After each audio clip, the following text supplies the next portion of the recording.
Yo, what up YouTube? Topaz Yates back with another reaction. This one is to that Jeen-Yuhs Kanye trilogy, the documentary that's on Netflix right now. And I liked it. At least this is the first episode of it, which is like an hour and a half, hour 45 minutes. And what it is basically documenting Kanye West's rise from the early days. Basically a visual representation of The Last Call, the song, one of my favorite songs from Kanye West. And, you know, this is a key lesson. There's a lot of key lessons that can be taught with this, you dig? But one key lesson, film everything, because you never know when you might need it. You never know if you're filming something great so that you can put it out later. And that's one great thing that comes from this. Now, another thing that we can look at this is like, okay, maybe this is a little bit early. I mean, yes, Kanye has been dominating the game in terms of notoriety for a very long time, you dig? And it does not seem like he's slowing down in that aspect of it, even though I feel as though musically, he's been washed up, to keep it 1,000. But the fact that he's still making moves, he's going to, at least he's claiming that he's going to drop an album on the 22nd. Like, you kind of want to hold off on the documentaries because things can change.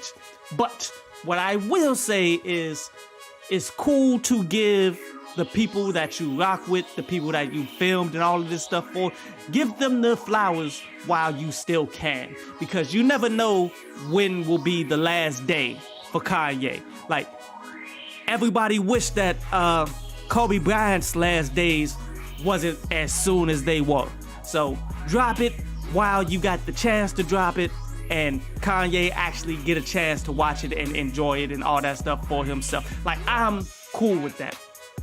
But so this episode 1, Act 1, is called A Vision, where you can see it. You can see the exact concept, because as you follow around Kanye West through the very beginning to the end of this joint, he's prophesizing a lot of these things that he ended up doing in the game. Little things like, oh, I should become so known that I can just drop my last name and people just know me as Ye. He said that way back when, and he actually did it. And people rock with it because everyone knows who Ye is. Like, his ambitions to be great was something that was unforeseen back in those times, but he saw it for himself and he actually pushed and made it happen. So you got to give him his props for that, dog. But so it begins off taking place as and I don't mean to give spoilers for anybody who hasn't watched it. So forewarning, all spoilers are intended at this moment. But so Kanye West, it begins off as he's a producer in the city of Chicago, as like a public access TV channel of a guy who was using public access to try to get out his comedy and stuff, but he was using it in order to document hip hop. And every time he came across individuals in the hip hop sphere, interviewing them, they always were saying Kanye West. That's because he was on his grind and he was getting around and all the top artists in Chicago at the moment when Chicago wasn't a notable hip-hop city at the time like it is today. Kanye was making all the rounds and everybody knew him, so he was getting shout out all the time. And you could tell that's all that Kanye was about, because they actually showed the crib that he was living in at the time. There was no food. He wouldn't allow nobody to be up in there smoking. There was nothing for you to do up in that joint besides here's some of his beats. Record off the bare minimum. Like, he didn't even have like the utmost of recording equipment, but yet you could record in there stuff. He was doing the most with the bare minimum. But this is all before he moved to New York. And I cannot stress the importance of living in a hip-hop economy city. And I mean, take it from a guy who didn't make that move, because I see a lot of common similarities between me and Kanye West, to be 1,000 with you. It's just Kanye packed up and went to New York. I went to Atlanta. I actually got offered a deal in Atlanta, going out doing a lot of these same things that Kanye West did in New York. It's just I came back to Charlotte. I should have stayed in Atlanta and made it pop. But I went down there, got me a record deal, came back, and the record deal fell through. But whatever.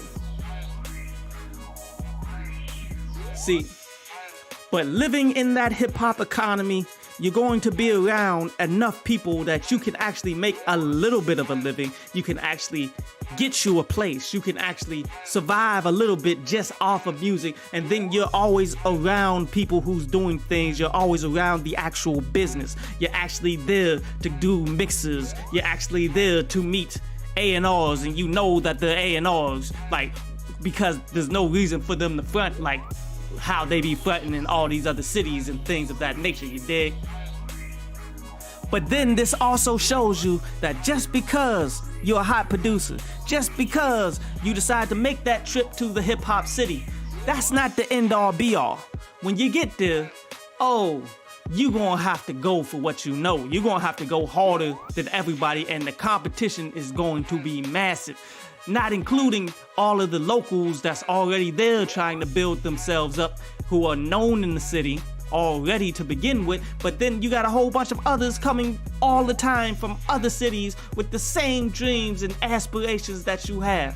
But then you got to also deal with the blind people who want the next Jay-Z instead of the next big thing. You dig? So it's important for you to actually take that chance, take that risk, and go to the cities that are like established cities where you can make some paper doing your music consistently, instead of trying to develop a city like mine, like Charlotte, that really does not seem to will never be on this level, never be on that acclaim, because there's so many things that goes against them. But it is what it is. But one thing that I really liked about this as well would be when they showed him in a recorder, they showed him actually recording All Falls. One of my favorite songs of all time. Not just one of my favorite Kanye songs. One of my favorite songs ever. You get to see the actual recording process. Now, it wasn't like the mastering process you did. Like, there was no soundproofing. There was no pop. I think, was there a pop filter? There might have been a pop filter, but that's about it, as he was recording directly. He wasn't even recording into a computer, you dig? Like, he was just doing it raw. That was ultimately the demo creation, you dig? You don't have to get your demo absolutely perfect. Getting it mixed is a good thing, but you don't have to have it mastered and all of that stuff, because eventually you're going to have to re-record all of this anyway, because you're not recording it in the finest of places to begin with. But you gotta get your thoughts out on wax so that people can listen to it and understand what you mean and realize for themselves if what you're doing is hot. A dope thing that Kanye West did, especially seeing as though he was like he was making paper, he was already a bit notable and stuff, but he started bringing in artists from Chi-Town, going to New York with him so that they can share on the rise. You dig? They can help each other, they can rise with each other, so he doesn't have to do it 100% alone. Now, that was smart. That was absolutely smart. Bring people that are actually trying to do something next level so that you can have the people around you, so that you can continue to build. That was good. See, and when I told you in the beginning, I seen a bunch of things, or I did a bunch of things that Kanye did here. Yeah, like how he bum rushed Rockefeller Records. Yeah, I did that same thing in Atlanta. And I got the same result, to keep it 1,000. Because here's the thing. When you bum rush these records, these radios, these record labels you did, the people that are there are usually like the people that's pushing paperwork. These are the people that's actually having meetings and stuff. Like, playing your music for them ain't really gonna help as much. Even like A&Rs, they're the ones who get paid to listen to the music. They're the ones who's supposed to be going out, finding the next acts to try to bring it to their bosses. But as seen in this documentary, when he was getting offered a deal. I forget the name of the actual label that tried to offer him a deal. But the A&R wanted to sign him, but yet the executives was like, nah, we know we hire you to go out and find talent. We know that. We know that that's your only job and you're bringing us someone that you absolutely believe in, but that doesn't mean that we have to do anything that you say. We still have to believe in you and your taste of music and everything that you feel in order for the go ahead. Just because the A&R support you don't mean the label is going to support you.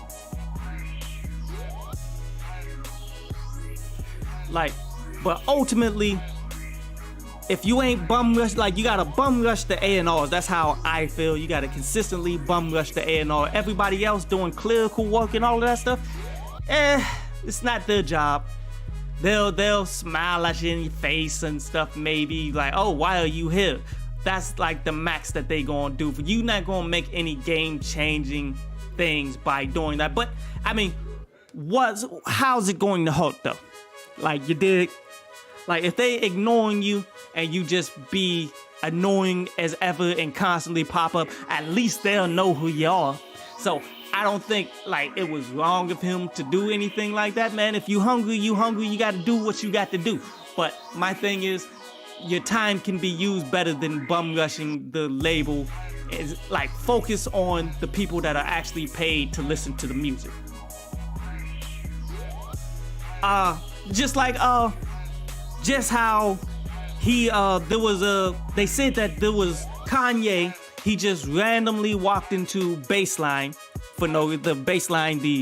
the music studio. He just rolled up in there for no reason, like he ain't have nothing that he wanted to do or nothing, and he saw Jay-Z and Scarface in there just doing nothing.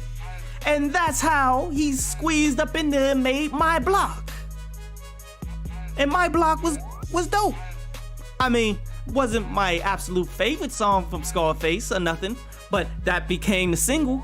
That became the song that actually got him enough paper that he can just stop starving, being the super starving artist. That's the song that got him the notoriety and all of that stuff, you feel me?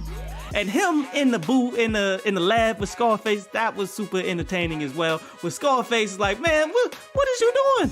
Why do you have your joint for your teeth out here just sitting on the piano? Like, that's just nasty. But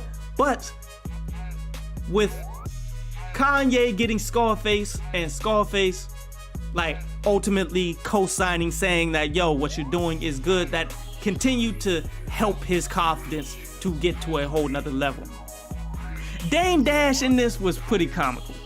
Like, there's a lot of people, like all the people that you see within here, not all of them, but a lot of these people, you know who they are. You see them at their younger days because it's such a small circle of people, you dig? But yet they always all around themselves when you get to a certain level in music. And Dame Dash was up in this joint. He was monotone, like, yeah, this is Kanye West. He's a hot producer, producing everything. We rock with him. We're gonna mess around. We're gonna sign him though. And then he just walked off. And Kanye knew he was getting gaslit. Kanye be gaslighting people so much that he had to know. Like, he said it himself. He's like, yeah, man, I feel as though they just keeping me around to make beats for everybody, man. Like, they ain't really trying to sign me. Like, you just saying all of this. And that was true. But I mean, at the end of the day, though, I do believe Dame did believe in Kanye West because they did come back and give him the deal. Excuse me. But there was another interesting moment that I wanted to speak on where, like, okay, Kanye was multitasking like ever. He was doing the most at all times. Like, he was taking interviews while selling beats, while meeting with his cousin, all at the same time for potential other meetings, for potential selling beats and potential of getting him in certain situations where he can sell stuff for DMX and things of that nature. And his cousin comes out and like, yo, like, this dude, man, He wants you to pull up, man, so that you can hear him rap over top of your beats, so that he can get some free beats. And Kanye was like, man, no, never. Like that's impossible to ever happen. Because that's like going into Walmart telling them, yo, I watch TV the best. I watch TV way better than everybody else. So you should be giving me a TV. Messed up. That's a super messed up thing to say right there, because this young individual, who was probably asking for beats, he could have had talent. They didn't actually go through and tell his name. We don't know if he actually became anybody or not, but going about it in that direction, yeah, bro, that's not gonna take you nowhere. Like, it would be much better for you to be like, look, this is all I got. And you give them a number. Can you do anything for me? If you go from that direction, then there's a chance that you can get a discount. There's a chance that you might even get like the lesser beat that you don't even care about. Just let me get that paper. I'll give you this one right here. My name is on top of it. Just go ahead, take that, man, and good luck. That's what can happen for you. But at the end of the day, I want our people as a whole in the entertainment industry, we need to stop being cheap, ladies and gentlemen. Everyone in the game, there's a lot of people, man. Like, okay, I was doing the studio work, you dig? And dudes want to come in left and right about, oh man, I'm struggling. Can we record in for free? But bro, you sell things on the block. I know the block where you sell them things. Are you seriously trying to tell me that you ain't got no paper for recording? Like, all it is you trying to be cheap, you trying to get over. But if you ain't got it, tell them what you got, and people will make a deal with you. But you gotta finance your grind. Nothing should be free in this. Everything is business, and you not gonna come up and build anything for free. That's just point blank, plain clear as day. Something that Kanye something that Kanye is telling you in this documentary, something that I'm telling you right here, right now. Stop being cheap. Spend the money, invest in yourself, invest in your time, so that you can actually have an opportunity.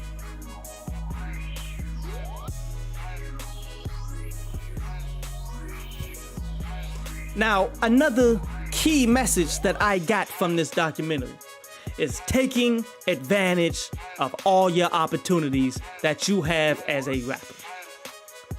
It is important, regardless of if you are signed to a record deal, if you are independent, it does not matter.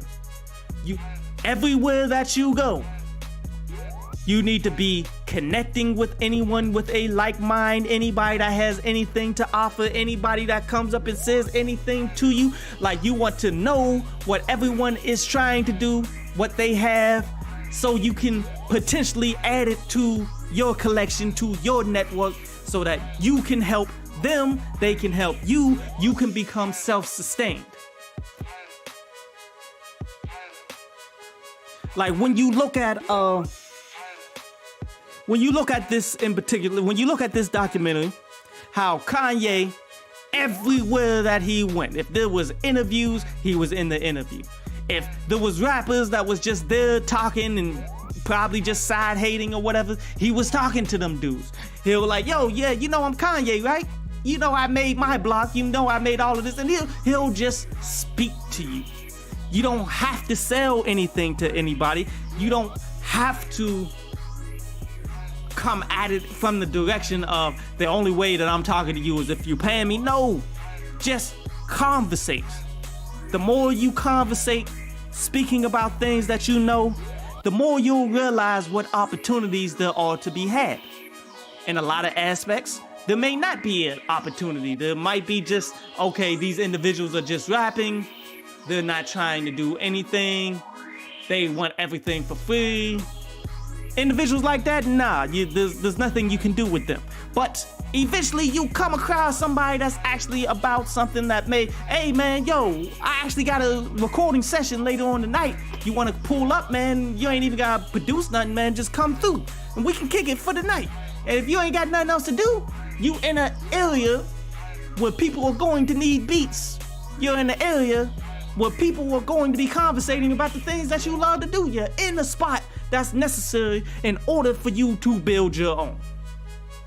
That's the importance of networking, building, connecting with people, building a network that you can actually become self-sufficient financially these days based off of that.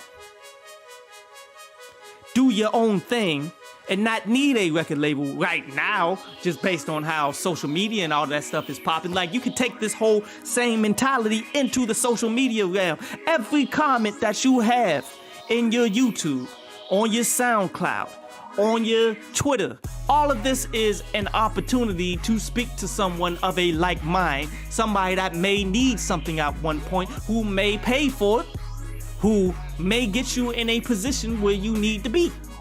You dig? You take every opportunity, every conversation, you take all of that seriously, and you keep it pushing forward. See, Kanye was really dropping dimes. Well, it wasn't fully Kanye, but the narrator was dropping some dimes in here as well. He's like, yeah, man, I'm watching Kanye. Like, he's like so close to his dreams, but so far, because he's rocking with Jay-Z, Dame Dash, all of them. He's producing music for all of these known acts, but none of them is trying to sign him. None of them is really trying to do much for him besides get him there to produce whatever beats that he had. Like, maybe they can get him for the low. Like, that's the only, they were ultimately using him for his talents and wanting him to be around so that they can use him for his talents. But yet, he wanted to be so much more. He had grand aspirations, grand dreams. He had great plans that ultimately did become true. But he was so close to it. Like, man, I see Jay-Z right now. I've been producing songs for him left and right. Why hasn't all these things that I've been wanting to do come true when I'm like right here in the mix of the mecca of hip-hop and everything around the people who's doing it the biggest in the world? Why can't I get it? And that's the harsh reality, man. Standing next to those who are shining while you are grinding is a super harsh reality, because their grind does not rub off on you. I mean, their shine, their super success, people are watching them. Like, there's a bunch of stars that's standing around the sun, but yet, if you close to the sun, you getting blinded by that star, fam. You getting blinded by that. The other stars, they just fade into the background to a degree. Like, that's just how it works. It's until you go out on your own, until you actually get your own shine, then you'll be stuck in that. You dig? Like, there's a lot of artists that Memphis Bleak, you know, Beanie Siegel, all these individuals who never really got their true shine. They never got to the level that Kanye West did. You dig? Because they were standing next to Jay-Z the whole time. And Jay-Z, they was doing the same things that Jay-Z was doing. And Jay-Z ain't never gonna just let you outshine him. He's too selfish for that. But one thing though that they undervalued in this documentary is it's a sign of progression.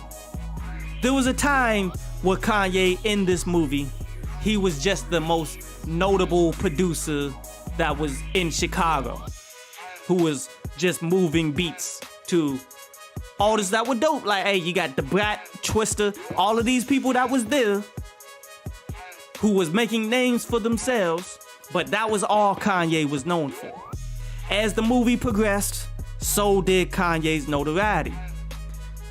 When you go from unknown producer that's just getting seen by public access channel to you just produced the blueprint, fam. Some music that everyone in the world knew. You just produced that. I know that you have grander dreams, you want to be bigger, and the closer you get, the more torturous it becomes. But you have to realize, yo, I'm making these strides. It's going to happen. There comes a point where all of these signs of progression become undeniable. There's no way you can say Kanye was not going to become successful after he did the blueprint. Too many people were looking at Jay-Z's producers. Too many people wanted the same beats and stuff that Jay-Z was getting. He had too much of an ego, too much motivation, too much grind for that to just be the end of him.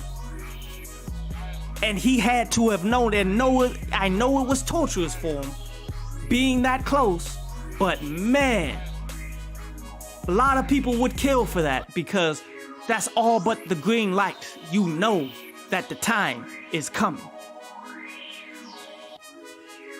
And that's the thing, like, the closer and closer he got, the more annoying, I guess, and the more frustrating it got for him. Because, okay, he was talking about being on a hip-hop panel. He was complaining about this because, yo, they didn't introduce him right. Like, he told him, like, yo, my stage name is Kanye West. Introduce me as so, as he should. If that's your stage name and your stage name is your full name, you need your full name said. What they did on the panel was, yo, it's Kanye.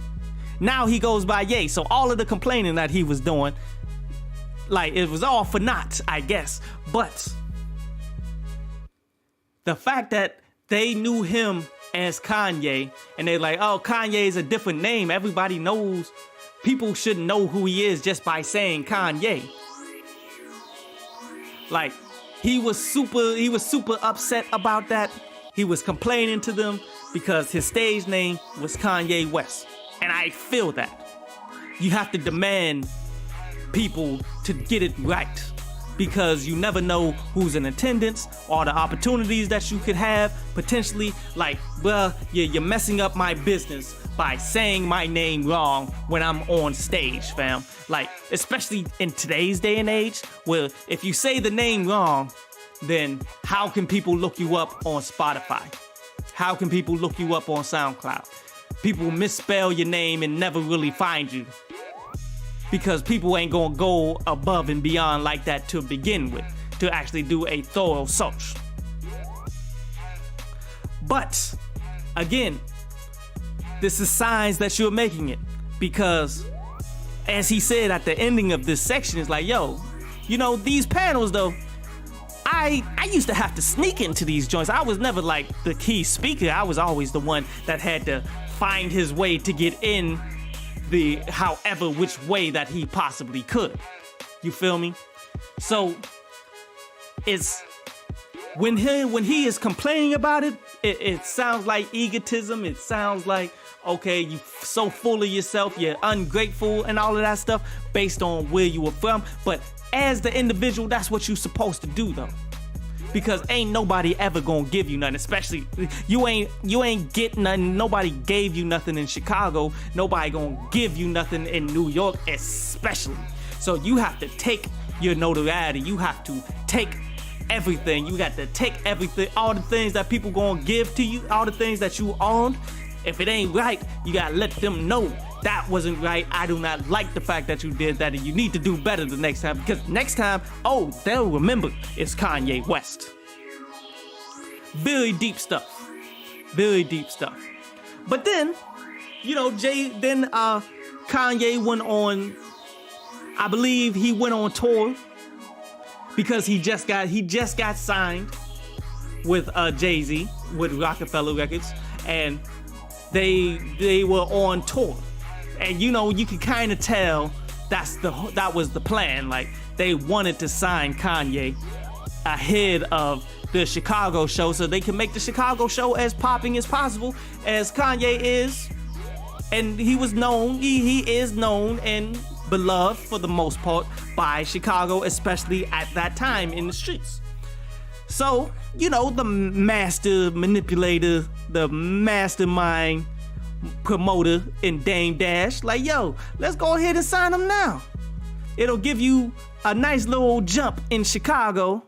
People love Kanye. They'll just sign him, bring him through to Chicago, and then we go ahead and do what it need to do.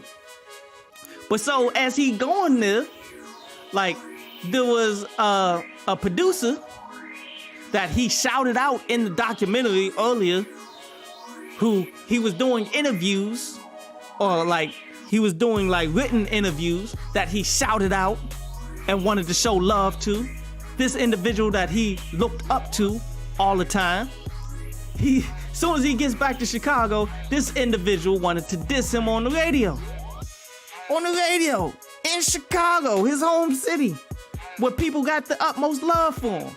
Like, and that's messed. I mean, because I'm not saying that the sit down and little part of the documentary that spaced out. No, it was like not the same day, but it was like, was it the same day or same week or same couple days? It was not very long where he was sitting right next to him. He was sitting right next to him, giving him props, and walked over there to actually put him in the camera to have a conversation with him. And this is the guy that wants to come out and diss Kanye? How dare you ungrateful? Like, you not the one that went to New York to get everything popping. It's not like he was going out of his way to crap on you or anything of that nature. Kanye was going out of his way to show love to everybody. But let this be a lesson, because this is how it goes.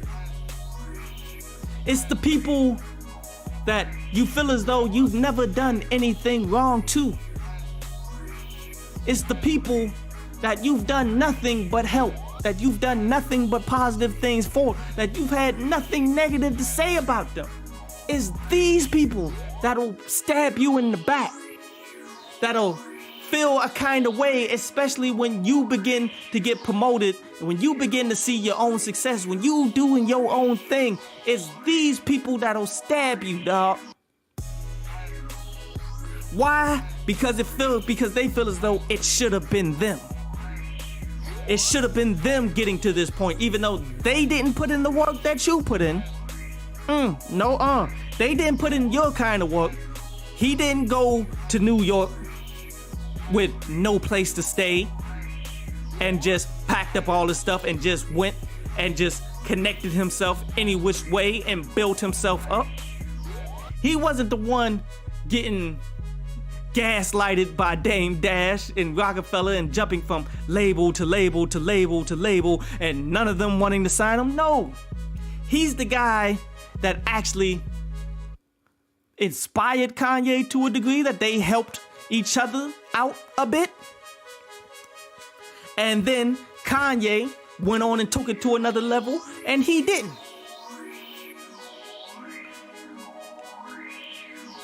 And after that, he wants to go ahead and drop a diss track so that he can get some kind of attention and all of that stuff. And Kanye ran up on him. And that's the one thing that shocked me, to be 100. But I mean, it doesn't shock me because they go back and he was in the city and he was there and he hauled it. Like, what else you gonna do? Like, you think I wouldn't run up on somebody dissing me in Charlotte, North Carolina? Like, when I'm here? Like, bruh, I know where you at. I can find you. But instead of, Kanye slapping him like he should have, instead of Kanye running up on him like he should have, like, bruh, what is you doing? Why is you, and he was a more mature man than me. And honestly, I would love to have his kind of strength for that. Instead of, being angry, well, he was angry. Instead of him being super angry and going through and like being willing to fight and all that stuff, which, maybe because Kanye can't fight, who knows? But instead of resorting to violence, he decided to go and clear the air. You dig? He decided to go and speak to him one-on-one, talking about like, yo, what you catching feelings about, bruh? That's all hip hop. That's all entertainment. Why is you sitting up here mad? Like, he actually talked it out. I wish the vast majority of beefs would end like that. But sadly, too many people react like children in the face of conflict. Me included, maybe. I don't know. But it ended in a positive note to a degree, but I know that individual probably kept on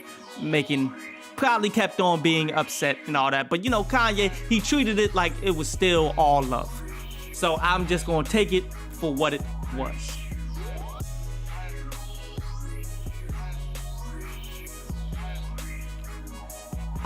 Another interesting thing that I wanted to touch on is like the stories of how, Jay-Z, how he made H to the Izzo, V to the Izzy. like Jay pretty much was like, yo, how we saw him on Fade to Black. He'll nod, he'll begin writing it all in his head, and then he said he just leaned over and told him the bars. And H to the Izzo was not one of my favorite songs. Still to this day, I could go without listening to that track. I don't care how you feel about it. I know a lot of people, that may be one of your favorite songs from Jay-Z of all time. Not one of mine. But the way he said it though, if you just listen to it without the beat, like, okay, that's super catchy. That is entertaining. I like how he's saying that. It just didn't pan out into an amazing track, but it was super comical how he told him how it pretty much just panned out. Like he leaned over like he was telling them a joke, but he was giving them like hot balls, like, oh, yeah, run with that. And they just kept going with it, like the whole process of it. I love the whole process of making music. You feel me? Especially when you're talking about great individuals who are notable, like Jay-Z, notable for doing it in one take and coming up with his stuff quickly and doing 3-4 songs a day, and these songs actually were good, unlike a lot of these artists out here today who they'll drop 5 to 10 songs a day, but all of them be trash. 1 minute and 30 seconds of nonsense, no actual intelligence behind the bars or nothing like that. But I'm not here to hate on the new generation. Now, the main thing, I guess, the vast majority of people took from this, that the vast majority of people actually were super entertained by, was when they finally got Donda West, Kanye West's mother, may she rest in peace, in the footage. As, she's not like every mom, you dig? Like, when Kanye came and started talking to her, like, bruh, she had balls for him. She was talking about all the things that he was saying, like, yo, no, those balls over here that you spit like this, those, like, that's $1 million. Oh, man. Like, how invested and involved she was in the creation of his music, even before he got popping, that was crazy. Like, you see why he's dedicating albums to his mother. You see why he has such love and everything. Like, that passion that he has for his mother is never going to stop. And it's because of this foundation of her being super invested in his dreams and everything that he wanted to do. Message to all the parents out there who potentially could be watching this. I don't care if you don't believe in what your kids are trying to do. if they are really dedicated in doing something, and you see that they ain't really playing with it, like they are consistently putting in work, you should be getting behind them, because you should be believing in your kid. You believe in your kid, you believe in their dreams, you help them in any which way that you can, you don't hate on every progression that they're trying to make. If you go about it the right way, they're gonna be there and have this kind of love for you up until the day that you go. Sadly, looking at like my generation and generations coming up underneath mine, like the new generations, you're seeing a lot of kids who don't really care about their parents.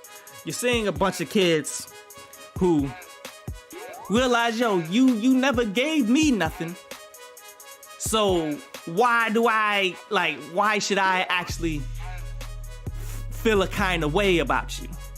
You seeing that in a lot of this generation, because you know people don't be believing, man. And it's sad, but it's always refreshing, it's always great when you see the complete opposite. You feel me? When you see a parent that actually is invested in things, actually believing in things, even if it's far-fetched, even if people like, oh, you actually succeeding in music, man, I don't think you actually gonna do it. It's gonna be like what was it? The Lil Baby commercial over the Super Bowl. I know you guys saw it, where Lil Baby was just hating on every single idea throughout all of history, going back to the creation of the wheel, to the creation of coffee, to the creation of the Declaration of Independence, to all of that stuff. Lil Baby was the one that was to the side, like, yeah, that's stupid. Like when the guy came up to him with the fork, like, I have a fork, I got 10 forks in my hands right now, as he proceeded to eat his food with his hands in a disgusting manner. He really could have used that fork. Like, well, sadly, the vast majority of people are Lil Baby in that video, in that commercial, instead of being like Donda West, who's supportive of anything that her son was doing, supportive of anything, and actually like followed it to the degree that, yo, I know your bars. I can recall your bars when you forgot them, and telling you this ball needed to go over here. Like, she was an active participant in the music, fam. Like, oh man. With that kind of support system, I could see how Kanye was never going to stop. And then even when he started asking his mom, like, does that come off like I'm egotistic? Does it come off like I'm like super in the wrong because everything gotta be about me? And she hit him with the facts. All artists have to be egotistic. There's no way an artist is going to succeed in the game if they don't believe in themselves. And the difficulty of what you're trying to pull off, becoming a notable rapper, notable producer for all the world to see, as hip-hop is the music genre that's most popular in the world. How far-fetched it is for anyone, even though this is a position that is filled consistently over time, year in and year out.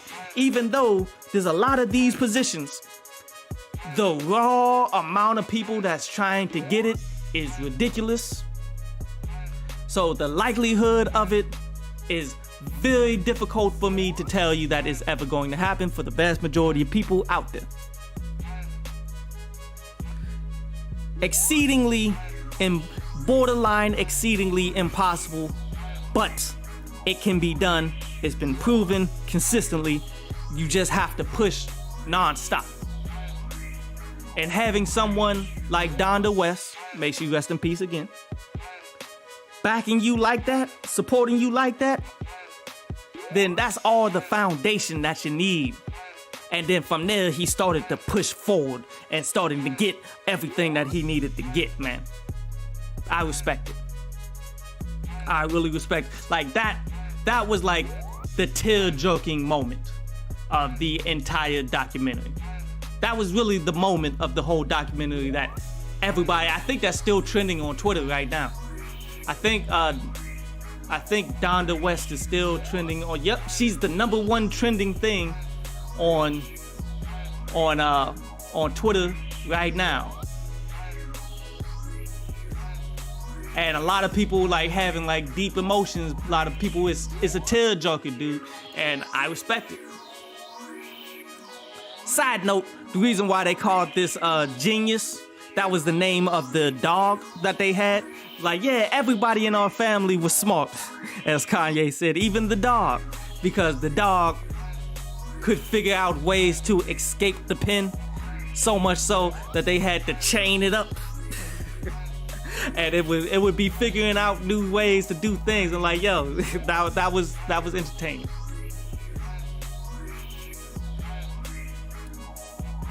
But so it pretty much ends. Episode 1 ends with him finally signing to Rockefeller. Now, when he was signing that deal, looking back at it, I bet you 10 times he wishes he really read that contract that he was reading. I bet you right now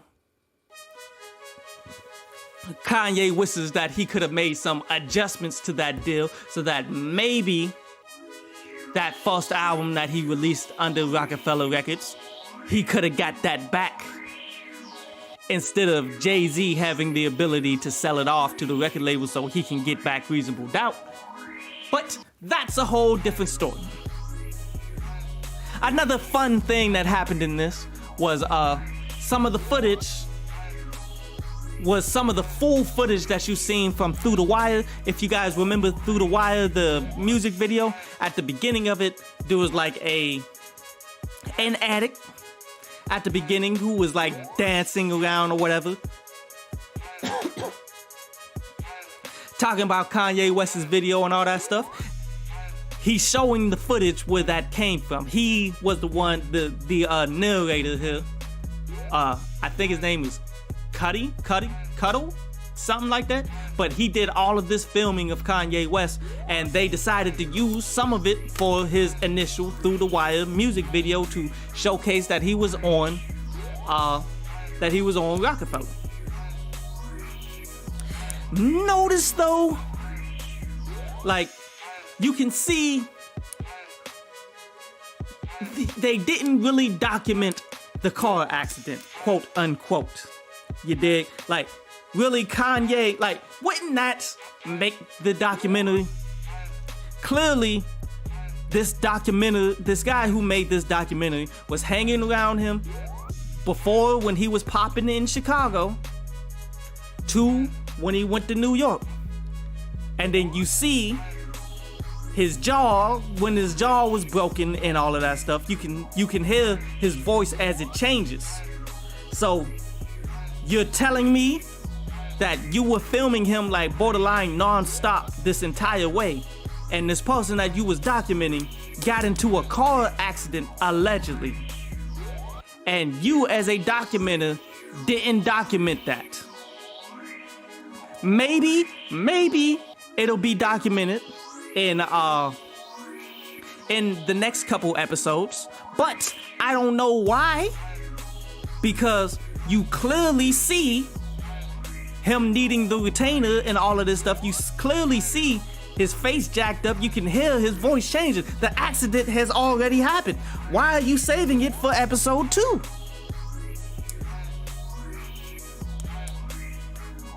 This is why I'm saying there's been a lot of questions in the streets for a very long time talking about, you know what? That accident wasn't real. That was something that he made up for the radio singles. That's something that he made up to justify the fact that his jaw was broken. When it seems as though he got beat up either in Chicago or in Milwaukee. I forget which it was. Maybe it was Milwaukee. But, you know, you can hear the arrogance that Kanye had already to begin with. You feel me? Like, the arrogance of Kanye was already, like, kind of on a crazy level that he was asking people, yo, am I too arrogant? And his mother was feeding into it. Like, you need that arrogance, and she was right. You need that arrogance in order to continue to push forward. You need all of that in order to be successful. But when you go out and hit that road, and you saying all of that arrogance to people that, you know what?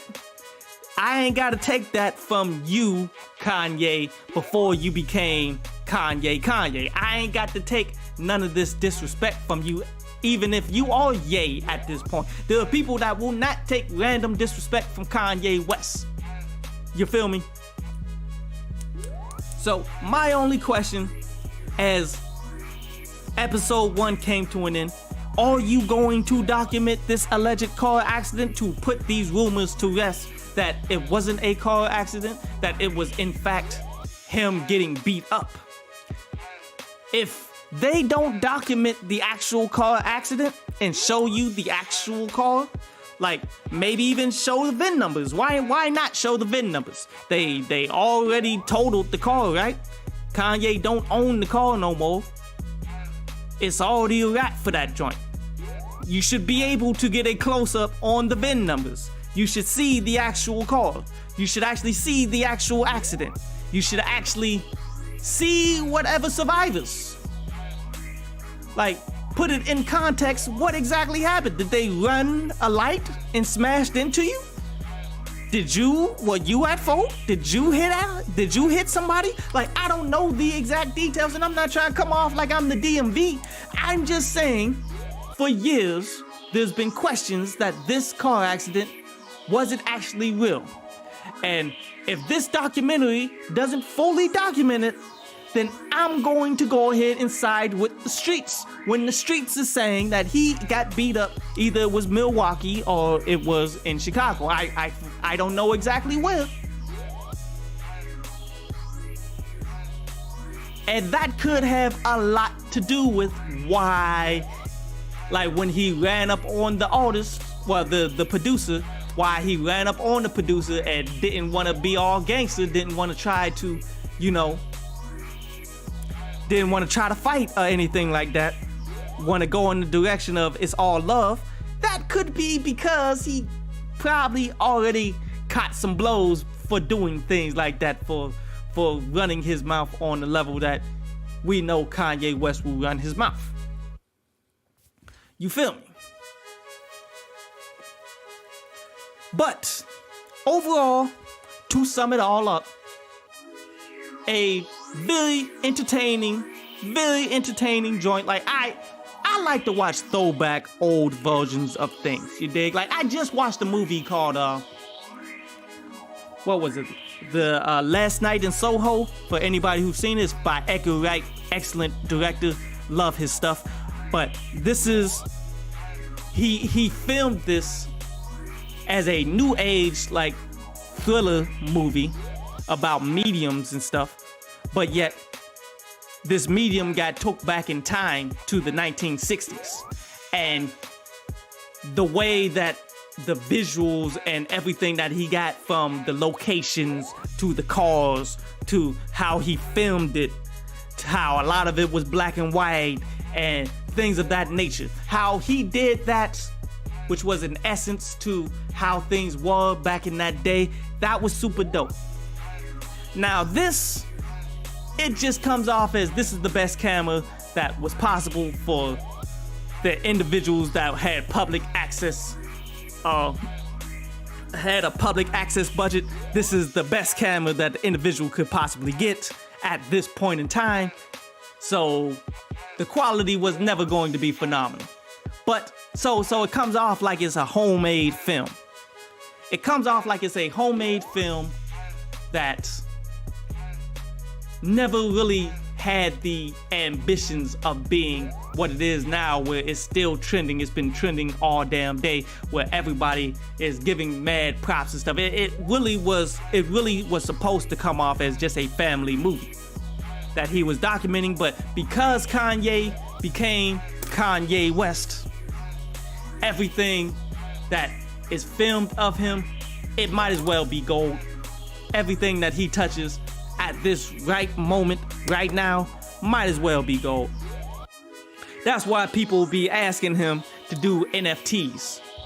Like, he's not going to do it, which I applaud him for not doing it, but he's missing out on a lot of money because, you know, when the NFT bubble bursts and the NFTs are no longer worth anything, he could have walked away. He could have walked away with hundreds of thousands, if not millions of dollars just based off of NFTs, but yet he doesn't want to go in that direction. Well, he doesn't have to. Like, you know, you ain't, just because there's a lot of money to be made doing things in one particular format doesn't mean you have to do that. And it's not like he's desperate for money, you dig? Like, he technically has been homeless for a while. Well, he bought a home right next to Kim Kardashian so he could spend time with his daughters, but yet she's so petty that, you know, just because you live next door don't mean you're gonna show up to all the birthday parties, so I'm gonna have birthday parties in other places and you're not invited. Petty. Petty, petty, petty. But this is an individual who, it doesn't matter where he goes on this planet, somebody has a home for him to live at. And it's gonna be a nice one. It ain't gotta be like a couch where he gotta be around. It ain't like the houses and the cribs that he was showing off where he ain't got no food in the refrigerator, where open up the refrigerator and all you see is maybe some peas, some milk, some white Zinfandel. That's all that's in the crib. And everybody open up the refrigerator like, man, you ain't got nothing in here but beats and recording. It ain't that kind of lifestyle. He can go anywhere on this planet, get any meal, anything that he wants, borderline for free, or he could just put it on a credit card and keep it pushing. He can be homeless and live better than people who own their own spots.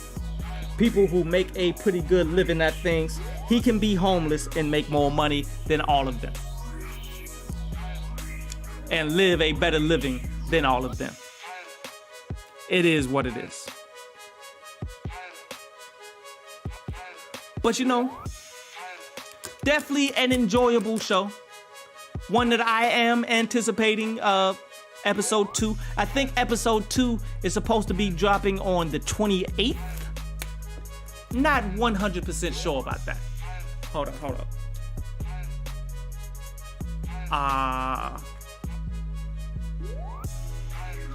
Let me look that up 1 second for you guys.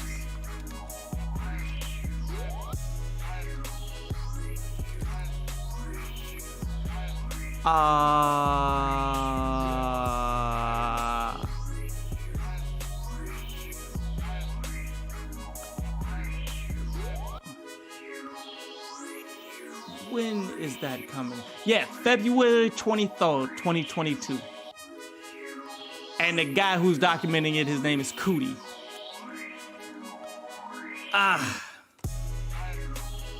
But so, you know, I'm anxious to hear. I want to see where else it goes. I'm hoping it goes into the car accident so we can put that to rest. I'm hoping that we can continue. We're going to definitely see his continued rise from, you know, now he's going to be on Rockefeller. Now we get to see the actual making of the college dropout. Maybe even get to late registration. Maybe. See his relationships with everybody within Rockefeller. See how everybody was hating on him and things of that nature. Like, I know so much about Kanye that nothing that will happen is actually going to surprise me or anything like that. Definitely want to see more of Donda West. That's going to be great, like home footage and stuff like that. That sounds like that could be amazing. Hey, why not? Let's see some Kim Kardashian. I would like to see when he met Kim, his whole desires and stuff to be around Kim and Amber. Cause Amber was with Kanye, right? Yeah. I would like to see how all of that came about, maybe some actual footage of them two together.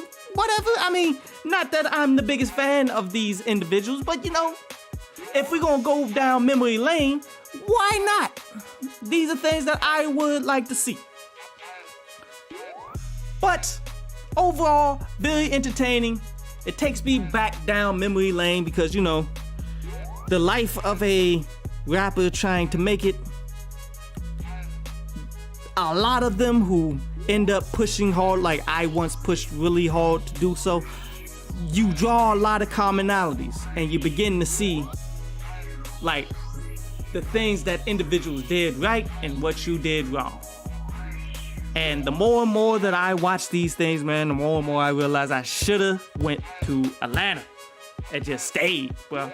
But that's beyond the fact. I'm happy that I came back to Charlotte. Charlotte is the home base, and I'm still going to put on for this city. I love this city. It is what it is. And I'm still becoming what I want to become to this day. It's just taking so much longer than what it really should have. But I appreciate everybody who came through to peep this on out. All the playbacks, man. What up, though? By the time you make it this far, appreciate you. Go ahead, hit a like, subscribe if you're new, man. What's today? Is today Wednesday? Yeah, today's Wednesday. So tomorrow will be the mixtape reviews, the album reviews. If an album does indeed drop, that's going to be quality enough to review. If not, there should be some singles or something that I can react to. Like last week I did 3 of them, but I don't know if I'm gonna do 3 like that no more, especially if one starts popping off the rip. But we'll see. It is what it is. It depends on what all happens, man. But I appreciate everybody that came through. Tune in tomorrow. Tune in next time for Live from the Underground. Peace.